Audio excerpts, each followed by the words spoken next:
Hello, and welcome to this webinar by the Global Farmer Network. Today's session is focused on regenerative agriculture and row crops. My name is Ellie Suka, and I'm a Global Farmer Network staff member based in Washington, D.C. Before we start, I'd like to tell you a little bit about the Global Farmer Network. Established in 2000 by farmers, our focus is to connect, empower, and mobilize farmers worldwide. Our mission is to amplify the farmer's voice in promoting trade, technology, sustainable farming, economic growth, and food security. We believe in the power of knowledge transfer, which is why we created this webinar series and offer multiple approaches that focus on action, collaboration, and results that showcase agriculture as part of the solution to the main challenges facing humanity. This year, we are celebrating our 25th anniversary, but we are looking forward to the future too, which is why today's topic is so relevant. Thank you for joining us. Today's speakers, we're going to hear from Knud Bay-Schmidt, a regenerative farmer from Denmark, and Jenny Schmidt, a regenerative farmer from Maryland in the eastern part of the United States. But before I hand it over to our speakers, I wanted to give my own brief presentation about why we are here today.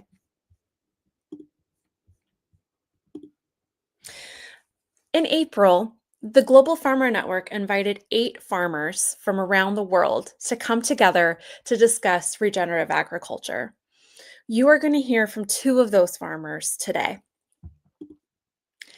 Why is regenerative agriculture important, and why did we want to have this conversation? Many of you have heard the term regenerative agriculture. Activists are using it, companies are using it, governments are using it, and even creating their own policies around it. However, we at the Global Farmer Network believe that it's not worth anything if a farmer's voice isn't part of that conversation. So to get ahead of it, we don't want to put farmers in that reactive position as policies and markets change. We want to make sure farmers are leading the charge and leading the conversation. After 3 days, our farmers created a declaration with the values that they believe are important to uphold as agriculture is regenerative and as farmers continue to farm in the future. And as a result, we've asked people to sign this declaration, which is why we are going to be hearing from our 2 speakers today, so they can tell us more about regenerative agriculture on their farms, and also why it's important and why you should sign this declaration. So to kick us off, I want to welcome Knud Bay-Schmidt, calling in from Denmark. Hi. And Knud, hi. If you could kick us off with your presentation, that would be wonderful. Thank you so much. Okay, I will try. Okay, thank you a lot for the invitation, for the opportunity to speak here, and very welcome to the many, hopefully, who is listening and today. My topic will be, as right here, about my short version of how I see regenerative agriculture. And then the way I farm, and will focus on my transition from conventional to a sort of regenerative. And then who is talking about regenerative agriculture in Denmark, and who is setting the definition, and then an example of a commercial opportunity of growing malting barley for regenerative beer. My version of regenerative agriculture, it is about improving the soil's fertility and minimizing farming's impact on the environment and the climate. That is, for me, the main things in regenerative agriculture. Some like to put in social aspects in this context too, but I prefer to separate these 2 things. And the main principle for me in regenerative agriculture is that it's approach farming practice, and it's not a static condition. And it's about assuring the soil's productivity for the future, for being able to spare farmland, for leaving as much as possible for untouched nature. And it's about less environmentally and climate impact, but still being able to produce enough food for the population. So regenerative agriculture, it's a process that never stops. It just keep on walking.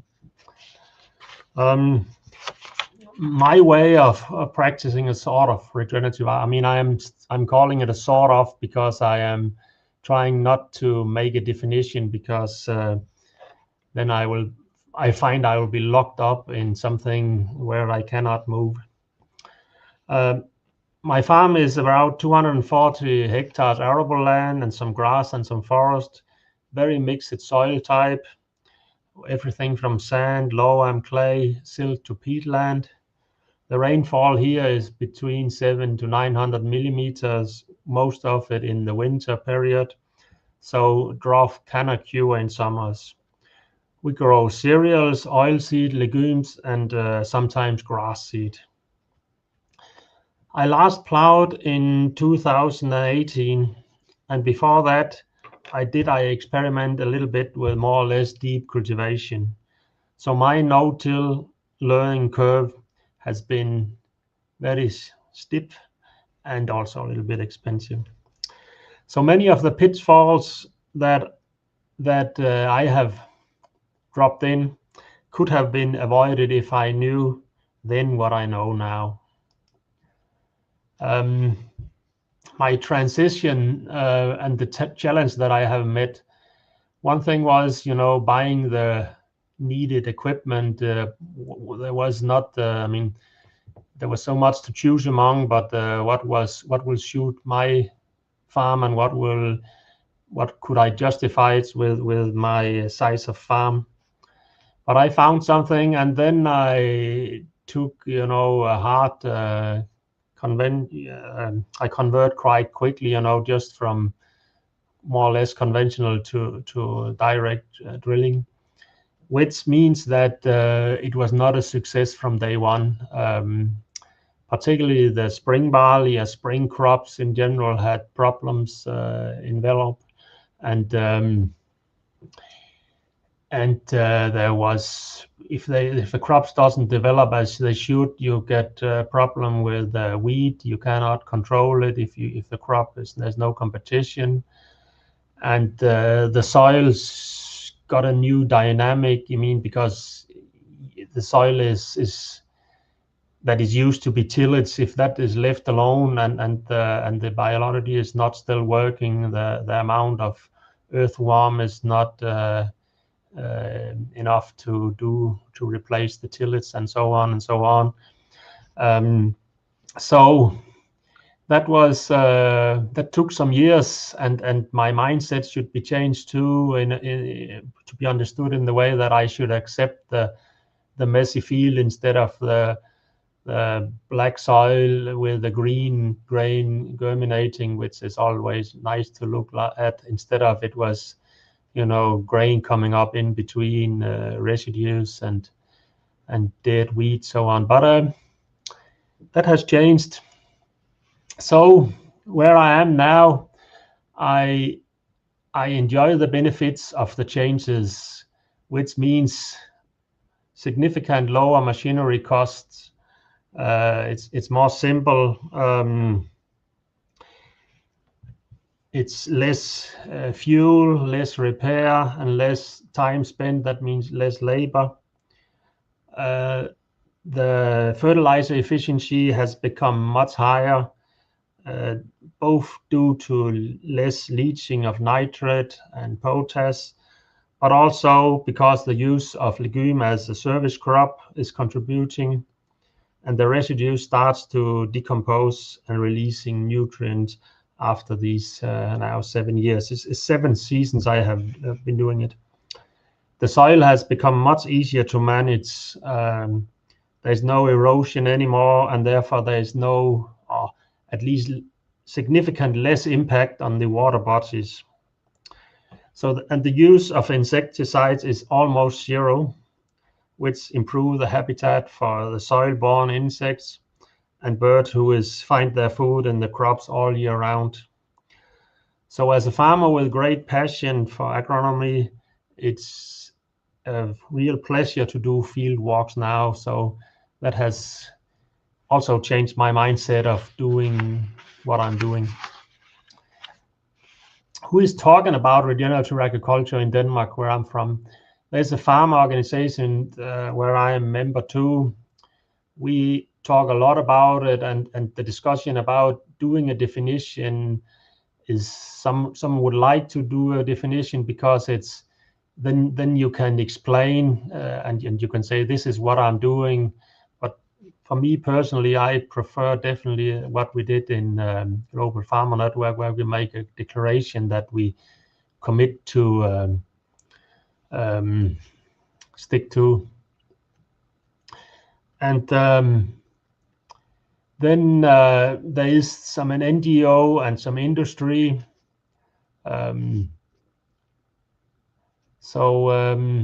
There is SCI platform, an international organization of all the big industry, who Nestlé and whoever, Cargill and all the big ones, Carlsberg and Arla is in there. They discuss how should we handle this, but the consumers, I not see them.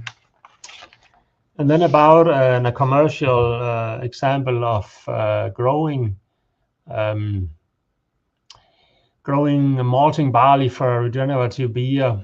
It's something the brewery Carlsberg set up in 24, where they found a few farmers who were the first pioneers, together with the merchant and the brewery and some an agricultural advisor bureau. They set up some terms. And this is then expanded in 25, and Carlsberg have declared that in the future they will only buy commodities, not just barley, but all whatever they put in the beer from regenerative grown fields. So that means it will be expanded wherever they buy their commodities.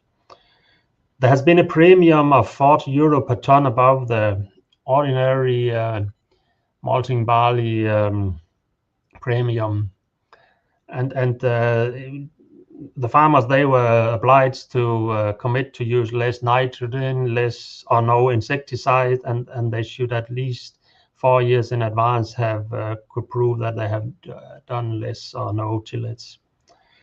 And then the big question: will the consumer pay more for this beer? And another question is, should regenerative agriculture be a trademark like organic is?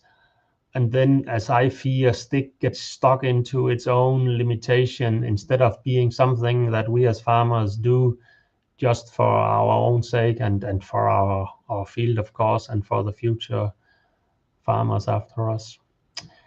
So that was from me now, and I'll hand it over to Ellie again. Thank you so much, Knud. So our next speaker is Jenny Schmidt, and she is calling in from the Eastern Shore of Maryland. So Jenny, thank you so much for being with us here today, and we hand it over to you. Okay, thanks so much for the invitation and the opportunity to present. So my name is Jenny Schmidt. I'm on the Eastern Shore of Maryland. We're about 75 miles east of Washington, D.C., so on the east coast of the United States.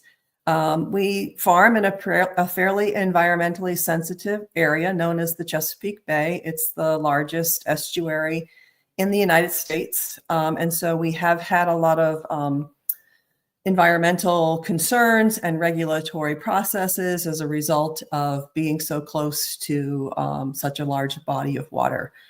So the first slide is showing you just some pictures of our farm. We are fairly diversified. We predominantly grow corn, soybeans, and wheat, but we are also contract vegetable growers and also grow wine grapes for the local wine industry. The black and white picture that you see in the center of this slide is a picture of my father-in-law in 1965. And that is a no-till cover crop planter. So you can't see it very well, but off to the left of that picture is some standing corn that he's getting ready to seed cover crop into. So these are practices starting with no-till and cover crops that our farm has been doing since, honestly, before I was born.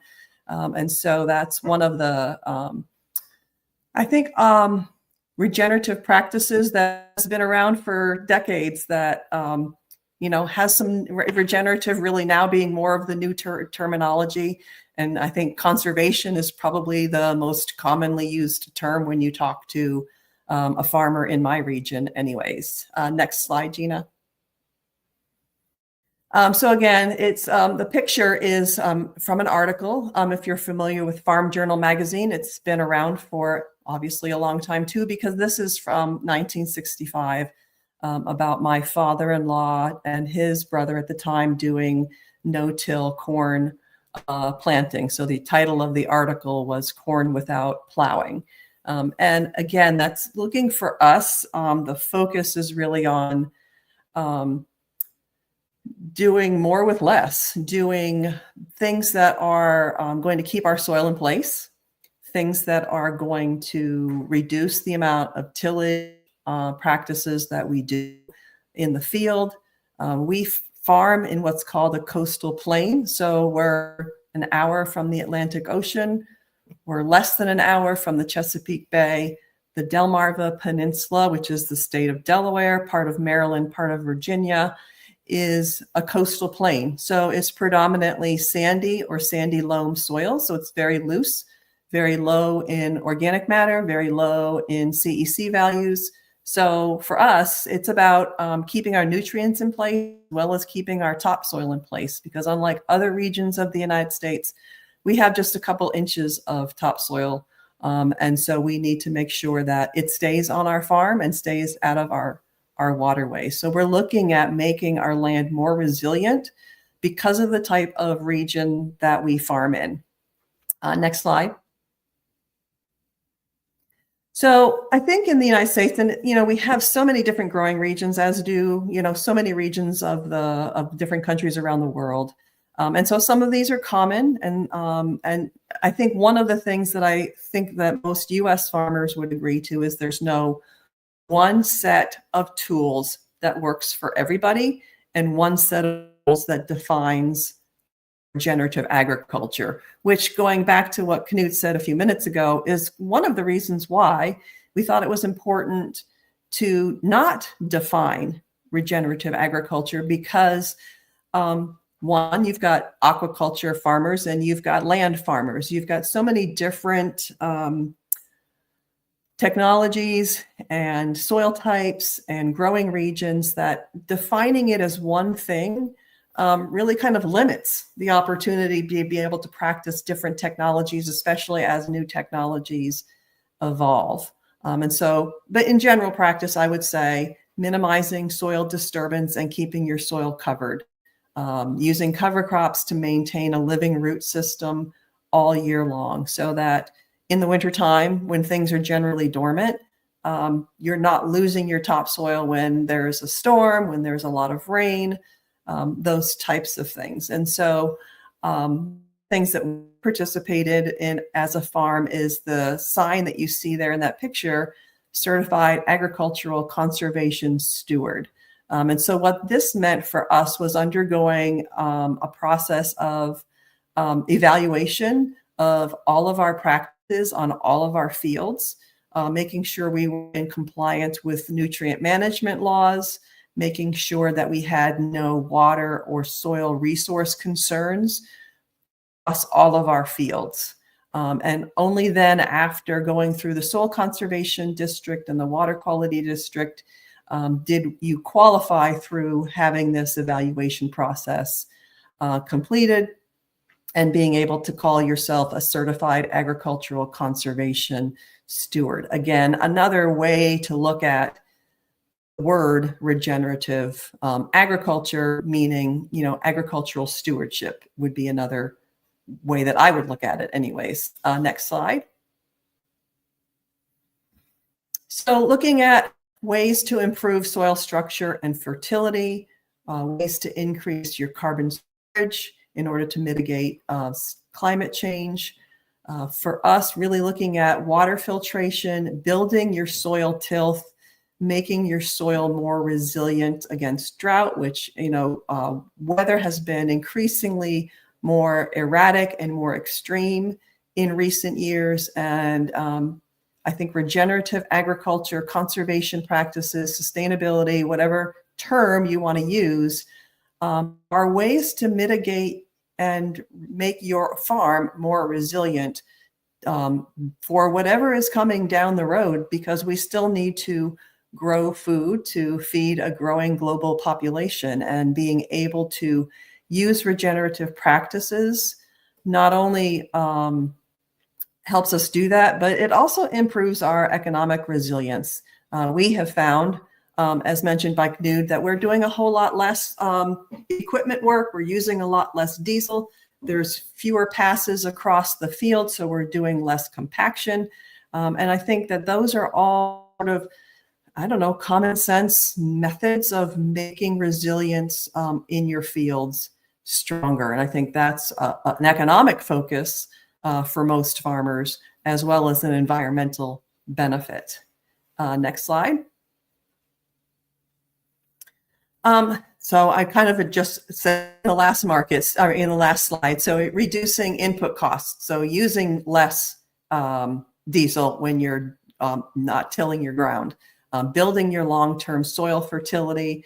When I mentioned that we live and farm in a coastal plain, it takes us a really long time to build organic matter in order to hang on to those nutrients in the soil. And so having more crop residue and cover crop residue on the top of your soil and allowing that to help build your soil tilth. One of the things that I remember my father-in-law talking about was making your fields feel like you're walking on a shag carpet. So if you weren't born in the 1970s, shag carpet might not mean anything to you, but it's a thick, plush carpet that when you walk on, it felt very spongy. And so that's sort of the imagery we use when we're talking about no-till agriculture and using, regenerative practices to build our soil and make our soils more resilient, is making it feel like a cushy, thick shag carpet when you walk on it, as opposed to something that's highly compressed, something that's very tight, and something that's much harder to farm because it doesn't have sort of what we call the mellowness of being able to plant through it easily without tillage and without a lot of, sort of effort in behind that. Next slide.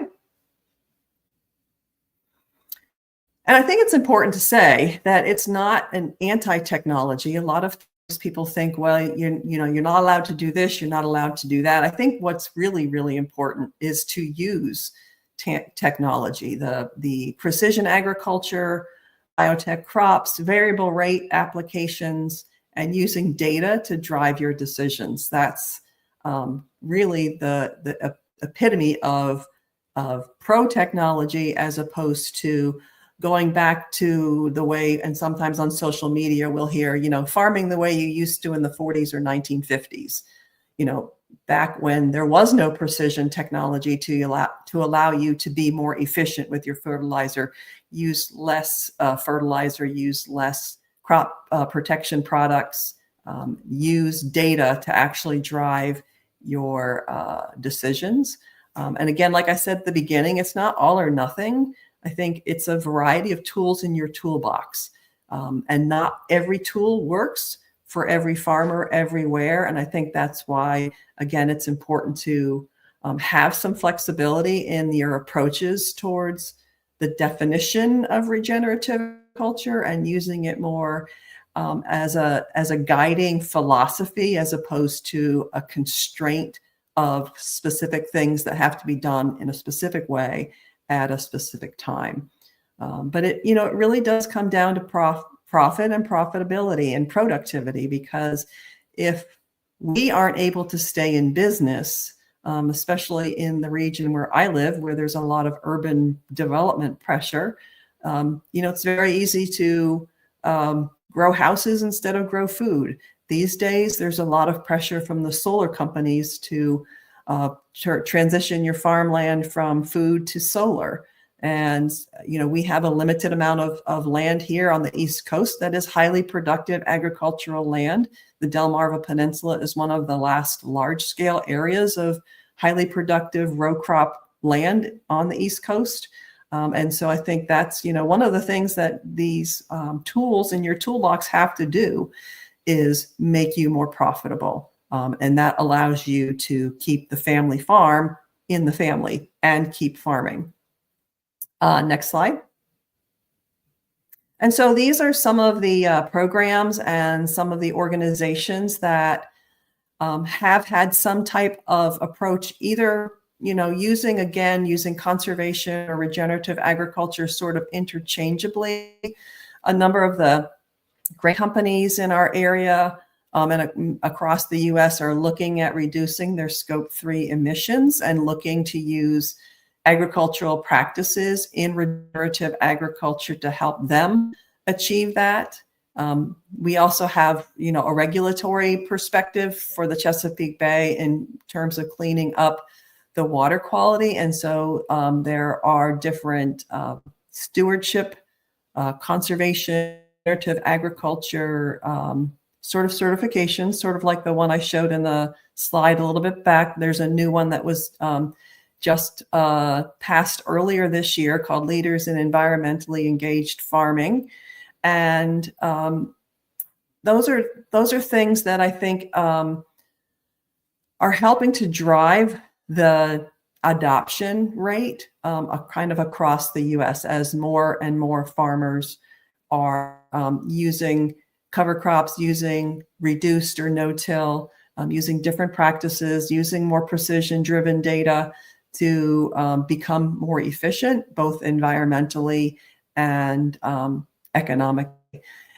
And from a national perspective, we've got organizations like National Corn, which has come out with a sustainability report, the U.S. Grains Council, which issues corn sustainability assurance certificates. That's for our export market. And then Field to Market, which does do national indicators of sustainability adoption across the United States. And so I think, it's part and parcel of, one, conservation efforts, two, corporations looking to reduce their Scope 3 emissions. And so being able to sort of balance both those, or both the economic and the environmental outcomes, are sort of part of all of that discussion that is part of this, regenerative agriculture discussion. And with that, I will be happy to answer questions. I will turn it back to Ellie. Thank you so much, Jenny. I love listening to Jenny and Canute present. And this leads into my first question for you, because I think we can all agree that the term regenerative agriculture, it elicits a reaction. Sometimes it's really good. Other times people are very skeptical, like, oh, sure, you're regenerative. I think sometimes people also assume, oh, regenerative, oh, that must mean you're only organic, or you only use agroforestry practices, or it's only a certain subtype of conservation. And I'm not saying what it is or what it isn't. And that's what both of you are saying as well, which I think is really important, because what's great about this platform is that what is regenerative agriculture to both of you? Now, to my question, which is, I think that when most people look at a field and there's the combine and the tractor and all that, maybe you're not necessarily thinking regenerative. And that's why both of you are wonderful examples of, yes, we are. And here is why. So to kind of reiterate that point, how, as row crop farmers, how do you explain regenerative agriculture to someone who may not understand it, or to someone who just flat out disagrees with the term regenerative altogether? And Knud, I'm if you could start by answering that question, and then I'm going to pose the same question to Jenny. Yeah, how do you explain something to someone who doesn't want to listen? It is difficult. I mean, I think it's not about. I mean, depending on who you meet, it's if the discussion is, as you say, it's why doesn't you shift organic when you say you want to improve whatever the way you're farming, and then you can use many arguments, but I mean, for me, it always end up in it's about producing food with less impact. So I weigh it all on a scale and say, okay, maybe I use a pesticide for whatever pest, but that is maybe instead of growing 3 hectares with one crop, I can stick to one. So I will always use the argument that no matter how you look at it, it's a matter of saving land for yeah. But yeah, I don't know if that was answer enough. No, that's great. Yeah, using the land that you have more efficiently. Yeah, Jenny, same question to you. Yeah, so we have the experience of having been certified organic farmers. So that actually in and of itself got a lot of pushback. This was more than a decade ago, but we transitioned about 100 acres of our farm to organic. We were basically looking for the opportunity to meet a market demand in our area. We have traditionally mostly no-till farmers. And as I said, we are in a coastal plain, so very sandy soils. And we did start out trying no-till organic, which was extremely challenging. If you've ever seen organic fields, they're usually more weeds than they are crops. And we found that to be true. And in order to control those weeds, you can't obviously, I mean, there are organic herbicides you can use. They're not selective herbicides, so you generally can't use them after your crop has emerged from the ground, or you'll kill your crop as well as the weeds. So your alternative is tillage, cultivation up and down the rows multiple times in order to control for the weeds so that the crop you want to grow has the opportunity to not compete with the weeds.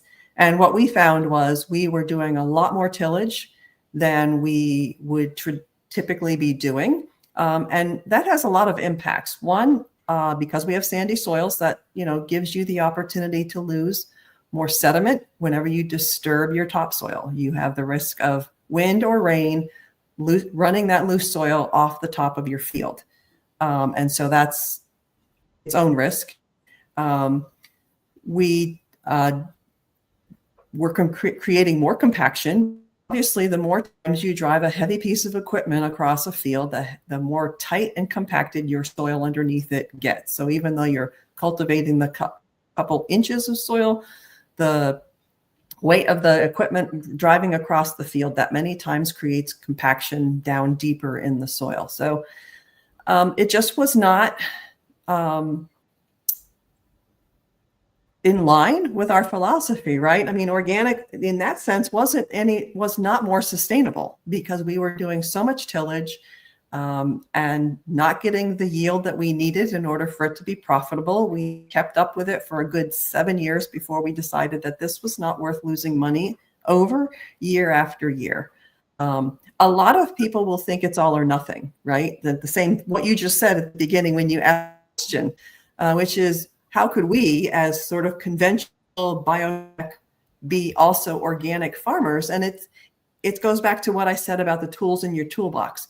Organic is a set of tools, and you can use them, and they've defined them, at least in the US, as what you can and cannot do in order to be certified organic. And so for us, it's using the best tools of all of the farming practices. So not being pigeonholed into one set of tools to be able to farm profitably. And so I think that's a really hard conversation for people who aren't in agriculture to understand.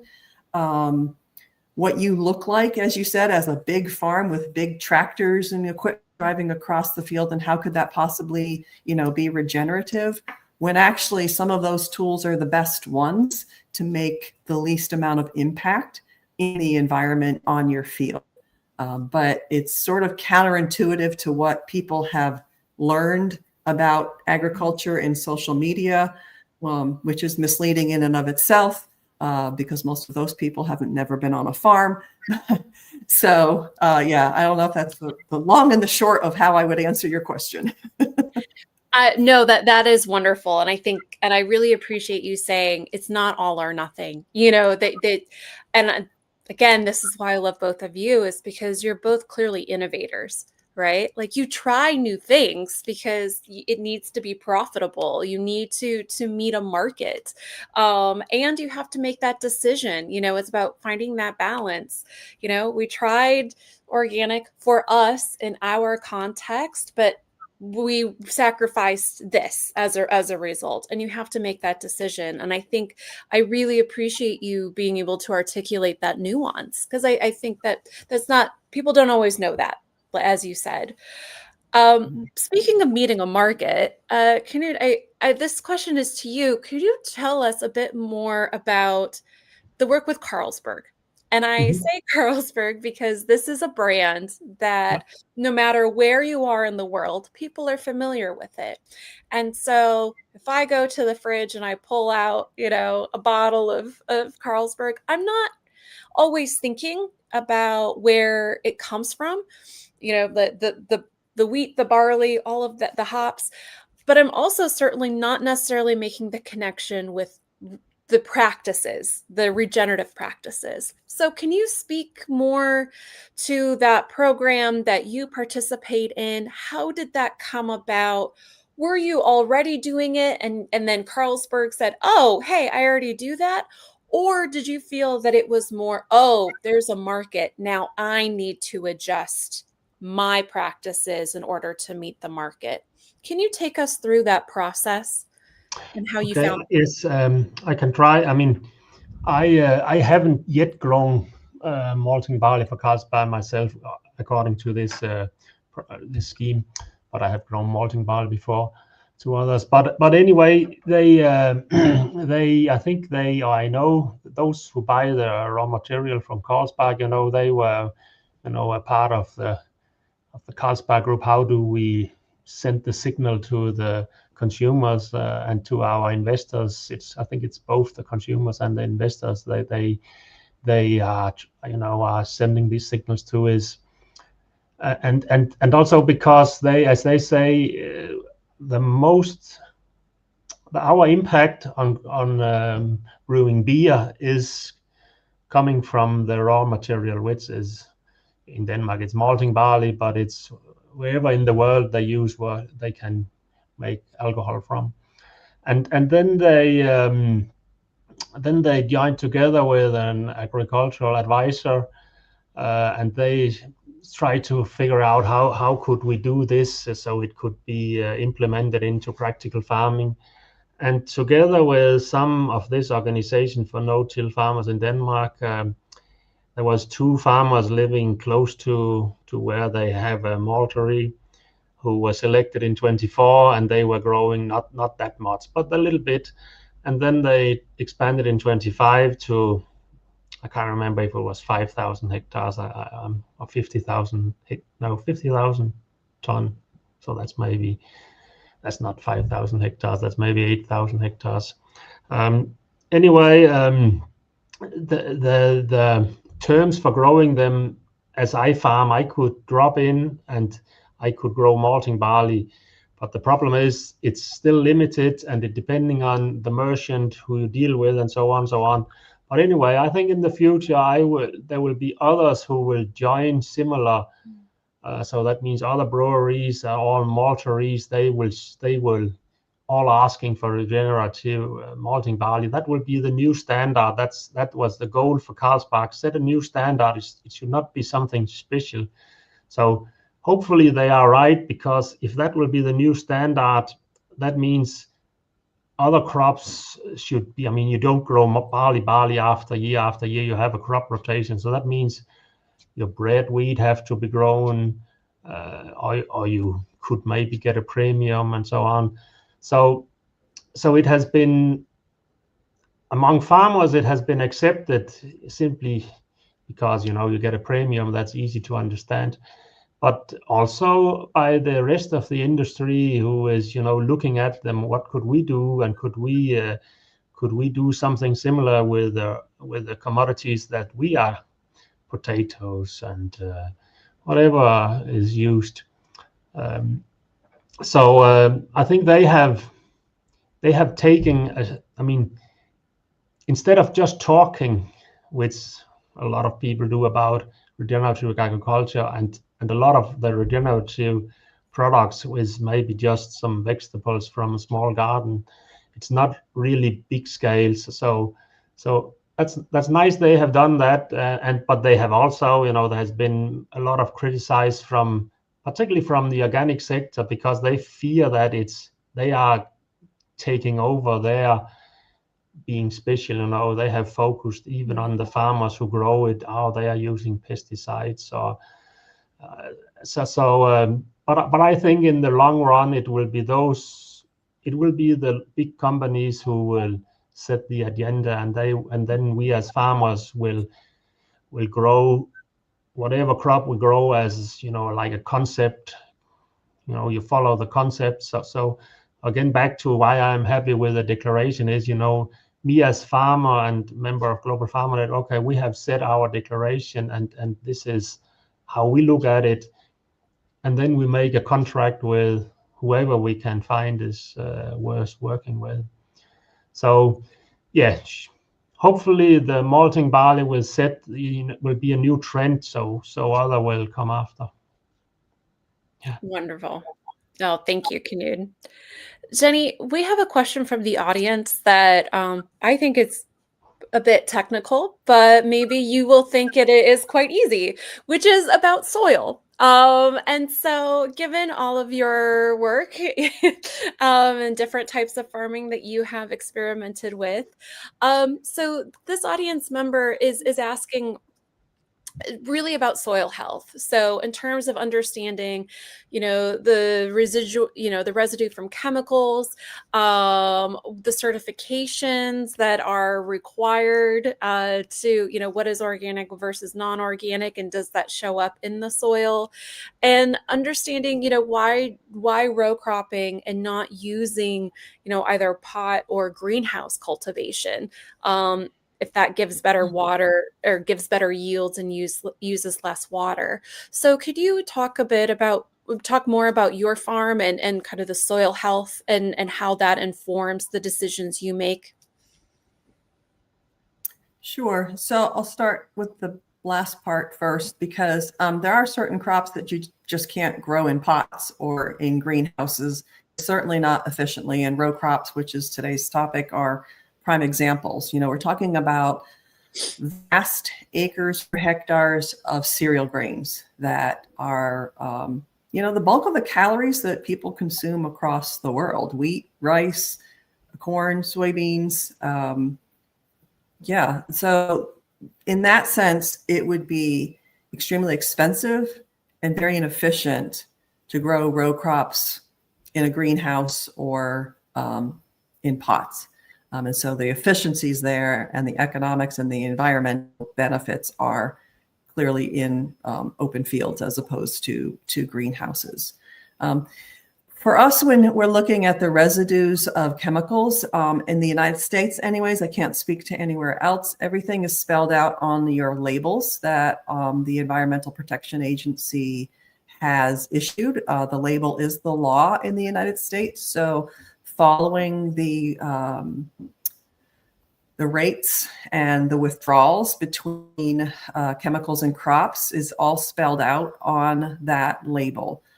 To be able to use most products, you should have your private applicator's license in the United States. You can have a commercial pesticide applicator's license, which allows you to do those things for hire.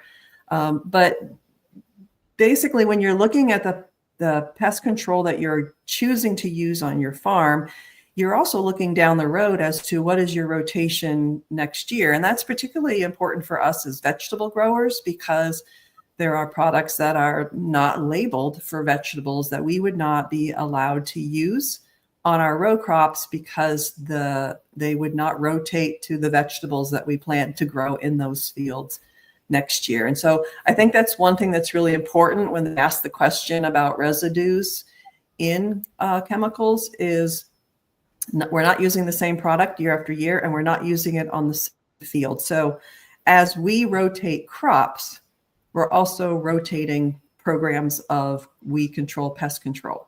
So this year is in corn, is going to be in soybeans or vegetables. For us, it depends on whether it's dry land or irrigated, because we're required under our contract to grow vegetables under irrigation.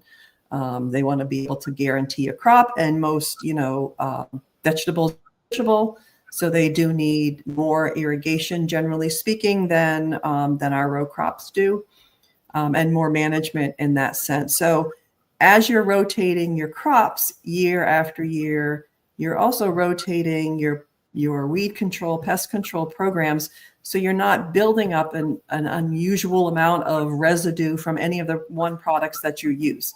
And also on the labels, there are, it goes very deep into chemistry, so I won't bore you to death with it, but there are half-lives to every single thing, including salt, of how long it takes to go away. And so that's all spelled out in your labels. And so that's part of what you're looking at when you are, planning a program for crop for the next year. And I think, using regenerative practices, using cover crops, using reduced tillage or no tillage, all of those things sort of help your soil be more resilient, because farming is impactful, right? You're going to have an impact. And that is the side effect of growing is, there's no zero environmental impact. And so what you're trying to do is mitigate the level of that impact that your operation has on your farm. We have zero incentive to want to unduly abuse our soil or the products that we put on our soil, because what would that do to the next generation? My nephew Tyler has come back to the farm. We want a sustainable operation, the next generation, to want to continue the family business. And so dousing our fields with things, abusing our soils, all of those things that you read about on social media make no sense when you look at it from a family operation who wants it to be the fourth and fifth and sixth generations, right? And so having these tools that help us make our soils more resilient is part of that plan to be able to transition your family farm to the next generation and have it still be environmentally and economically profitable. There is no kid in the world who would want to come back to a farm that cannot make a living on that farm. Okay. So it has to be profitable. And that's oftentimes, at least in the US, seen as like a bad thing. But if you run a business, you want to be able to pay your employees, of which you are one of them. And so to be able to make a profit while you're being environmentally protective of your land, because you want that to be able to go to the next generation, it's really just kind of common sense, but that seems to be lacking these days in social media anyways. You touched on something really important there, and this is one of the great things about the Declaration as well is, and you've already brought, so Kenny and Jenny, you've both brought up using technology. Regenerative, it's not this idea of going back 50 years. It's to regenerate, it means still looking ahead to the future, and that means utilizing the most up-to-date technology. Looking to the future also means profitability because of if you want this industry, if you want your family farm to stay in the family, you have to make it appealing and profitable for the next generation. And so I really appreciate you calling attention to that this is not just about, what it is right now, but really how do we preserve this and regenerate for the next generation. So Canute, in terms of my next question, I'm wondering if you can break down for us, as someone who is, new to, whether they're already in agriculture, but they're learning or trying to figure out, well, what's that best next step, to becoming a regenerative farmer? What success story, or what have you learned in your experience that you could then in turn around and give advice to the next person and say, oh, if I were to do it all over again, I wish I knew this, or I would have started here. What would you say to that person who's like, I like what you're doing. I want to do that too. Now what? Okay. Oops. I have long ago declared that my memoirs will be, don't do this, I have been there. So no, I think with what I know now, I would, and if someone asked me, as you say, I would of course answer them the best I can, and then I will encourage them to show curiosity and open-minded, and ask around, and of course you can play yourself with whatever you have of fields, machinery, and money, but you should be willing to ask, and yeah, the internet is open for everyone, but and join whatever there is of farmer groups who is maybe working within where you want to go, and so I think, if it should just be copy me what I'm doing, I mean, I could tell them what I have done, but if it should be a general, if someone came and asked, I want to shift to regenerative agriculture, of course you will have to, where are you living? What fit into Denmark doesn't necessarily fit into Asia or to wherever. What is your crop? What is, can you sell them? Are you trying to grow the same crop as anyone else? Are you trying to grow some regenerative crops for some special market? But the big thing is be open-minded, curiosity, and ask around wherever you can. Don't be afraid of asking stupid questions. At least not to me, but so that I would say that, yeah. I love it. Yep. Be curious and don't be afraid of asking questions. Jenny, I'm going to actually pose that same question to you. Someone who's starting out, let's new generation, the farmer, who wants to come in and say, I want to do this too, but how do I do it in a regenerative way? What lessons have you learned on your farm, and what would you recommend to that next generation? Well, I'm technically a first generation farm, right? I did grow up on the farm. I married into the farm. So everything I've learned over the last 30 years of being married to a farmer and being given the opportunity to become part of the farming operation from my father-in-law before he passed away, his philosophy of being forward-looking and willing to try. So I think that's the thing that I took away the most from him, was always be willing to try. Because what you learn the most from is when you make a mistake, not when you're immediately successful. And because then you actually think it's going to happen that way all the time, and it doesn't. So I think that's, part of the learning curve and the learning process. And I think for folks just getting started out, getting connected to different agricultural organizations. In the United States, we have our Extension Service, which does a lot of educational programs for farmers in agriculture. There's a lot of new and beginning farmer programs, either from Extension, from USDA, even from some of the Farm Bureau organizations. So I think getting connected and getting a mentor, I think is probably, mine happened to be family, right? Because that was who I was working with. But my father-in-law, my brother-in-law, my husband were all mentors to me, and gave me the opportunity to, learn how to run all of this equipment. I'm a registered dietitian, right? My degrees are in nutrition.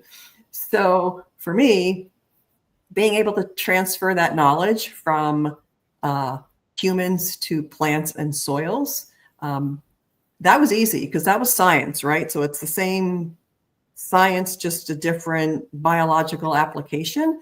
But actually the practices of farming was something that I had really no experience with. And so having a mentor, finding somebody in your community who can sort of be your sounding board, I think is probably the best way forward, because you do have to make mistakes in order to learn from them.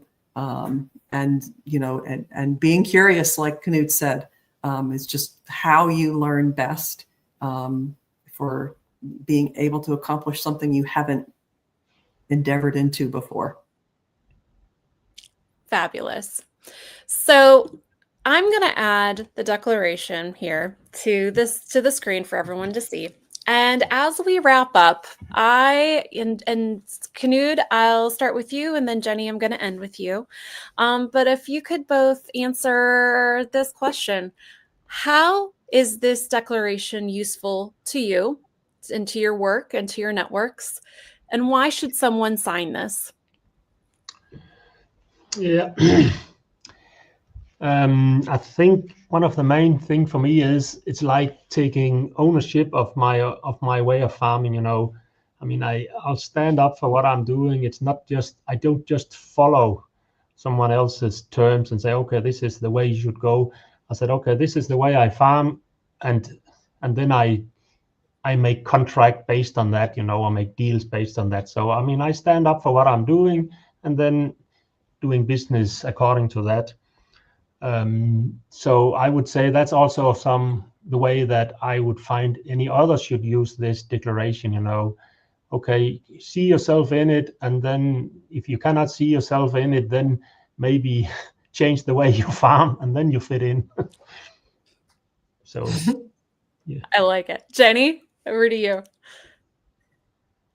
Yeah, I mean, I agree with Knut. I think that it's taking ownership of our farming methods and tools in our toolbox, as opposed to letting corporations and businesses and other folks define it and tell us how regenerative. There's a lot of conversations that agriculture has not been out in front of, and I think it's important that we as farmers be out in front of what this Regenerative Agriculture Declaration is, because we're the ones who are leading the way in that, as opposed to, corporations who are trying to achieve their scope 3 emissions. It shouldn't be about what they're trying to do. It should be about how our philosophies and our methodologies for becoming more resilient as farmers on our land. And that's, I think, the most important reason why a farmer would sign this declaration, like it said, to take ownership of it as a farmer. Jenny, Knut, thank you both so much for taking the time to share your story. You're both incredibly inspirational because of your wealth of experience and knowledge.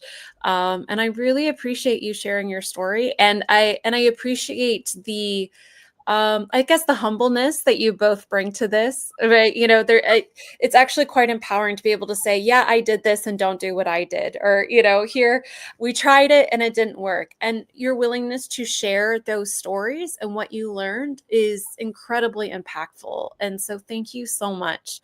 Thank you also to both of you for saying yes to creating this declaration. And so to the rest of you in the audience, please also say yes, please sign the declaration and join your voice to this movement. And for those who are still interested in learning more, we have one more webinar coming up on November 26th about livestock and aquaculture. So please join us on November 26th. Please sign the declaration. And thank you to all of you for joining us today. We really, really appreciate it. Have a wonderful rest of the day, and we'll see you next month. Thank you. Bye-bye. Bye.